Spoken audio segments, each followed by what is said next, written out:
Sir IIT बाबा, अरे IIT बाबा को ऐसे ही घेर रखा है लोगों ने। इस दुनिया में तुम कुछ भी प्राप्त कर लोगे तो तुम ये मत समझना कि तुम्हें सब कुछ मिल गया। आईआईटी बाबा के ऊपर सुनो थोड़ा सा।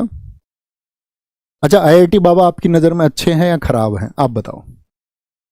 आप क्या समझते हो? कुछ कह रहे हैं खराब है, तो यही बात है ना। तो व्यक्ति किसी को जो निर्धारित करते हैं वो अपनी समझ से निर्धारित करते हैं। किसी की फिलॉसफी कैसी भी सही, सामने वाला जो निर्धारित करने वाला है ना, उसकी फिलॉसफी कैसी है, वो एंगल उन दोनों के बीच में इस बात पर निर्भर करेगा। सामने वाले की समझ विकसित नहीं है, सामने वाला कितनी भी बौद्धिकता की बातें कर ले, कोई अर्थ नहीं। सामने वाला बौद्धिक, कहने वाला बौद्धिक, तो मजा आ जाए, मतलब नया रस पैदा हो जाए, तभी तो पैदा होगा। ऊपर ऊपर से कुछ जान लोगे तो कोई मतलब थोड़ी है। ऊपर ऊपर से कुछ सुना, देखा और अपनी एजम्पशंस मान ली। जैसे मान के चलो ओशो पे बड़ा डिस्कशन होता है देश में। ओशो जब कभी भी साइंस पे बोले तो खराब ही बोले, अब कोई मानने को तैयार नहीं, क्योंकि ओशो के पक्ष में एक बड़ा वर्ग है। ओशो बहुत तार्किक आदमी है, नो डाउट, लेकिन ओशो एक बार विज्ञान पे बोल रहे थे तो उन्होंने इलेक्ट्रॉन का चार्ज पॉजिटिव बता दिया और सारी व्याख्या उस तरह से कर दी सकारात्मक रूप से, और न्यूट्रॉन का एक नेगेटिव चार्ज बता दिया और उसकी व्याख्या उस तरह से करके सारी कर दी। तो परफेक्शन तो किसी के अंदर नहीं है। कोई व्यक्ति किसी एक क्षेत्र विशेष में, जैसे आपका जाति व्यवस्था पर जब ओशो बोलते हैं या जब ओशो की बात किसी धार्मिक स्थिति के बारे में होती है, तो वो बहुत सटीक हैं और उनके तर्क बेमिसाल हैं। No one can defeat him. ऐसी आईआईटी बाबा है। तो वहां पर एक बाबा और हुए, उन्होंने एक बड़ा अच्छा मैसेज दिया, वो मैं आपको देना चाहूंगा। मुझे उस सारी वीडियोस में से या सारे तर्कों में से जो एक तर्क मुझे मिला वो मैं आप तक पहुंचाना चाहूंगा, सॉल्यूशन क्या है, निष्कर्ष। तो उन्होंने एक बात कही, जैसे कि भाई बहुत सारे लोगों ने बोला यार आईआईटी बाबा तो चरसी हैं, वो तो सिगरेट विगरेट पीते हैं।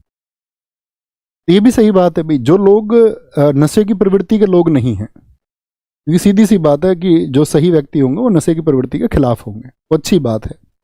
लेकिन मान के चलो किसी व्यक्ति ने अपने निजी जीवन में उसको अपनाया, तो उन्होंने एक प्रश्न किया था, ठीक है। उन्होंने कहा कि भाई आपका बच्चा अगर बहुत बीमार है और उसको एक त्वरित इलाज की जरूरत है बहुत जल्दी, और वो इलाज उसको अभी मिलना जरूरी है। अब आपके पास दो डॉक्टर की चॉइस है, समझना मेरी बात को। वो उन्होंने कहा कि आपके पास दो डॉक्टर की चॉइस है।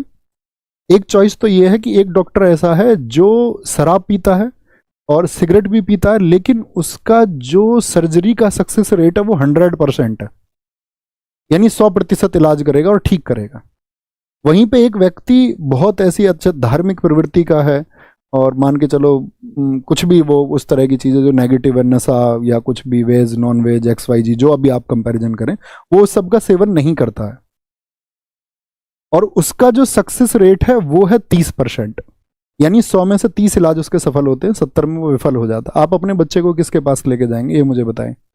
100% वाले के पास में या 30% वाले के पास में, या विचार ही नहीं करोगे, ये देखोगे कि भैया कामयाब कौन है। तो ये जीवन की फिलॉसफी है।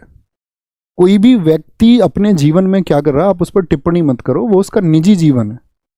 आपसे उसका जो सार है, जैसे मान के चलो आप एक अच्छे शिष्य हो सकते हैं, तो मैं एक अध्यापक और शिष्य, हमारे बीच में क्या है, एक ट्रांसफर ऑफ नॉलेज।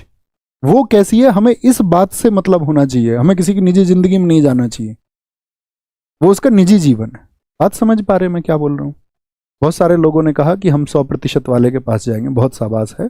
और इसमें कोई जो कह रहा है कि मैं 30% वाले के पास जाऊंगा, तो इसका मतलब तो ये हुआ उस बच्चे को, उसको अपने बच्चे से प्रेम नहीं है, और जिसको अपने बच्चे से प्रेम नहीं है तो इसका मतलब है फिर उसके जो सारे दावे हैं, उसकी जो सारी समझ है वो अविकसित है, फिर तो कोई अर्थ ही नहीं रहा ना, है ना। ठीक है, इतना समझना है। वो किसी भी व्यक्ति का निजी जीवन, आपको देखना चाहिए ट्रांसफर ऑफ नॉलेज में क्या चीज़ें आपके पास पहुंच रही हैं, आपको वो समझ पा रहे हो, आप उसको एक्सप्लोर कर पा रहे हो, नहीं कर पा रहे हो, नहीं तो कुछ और नहीं। यहाँ पर आए।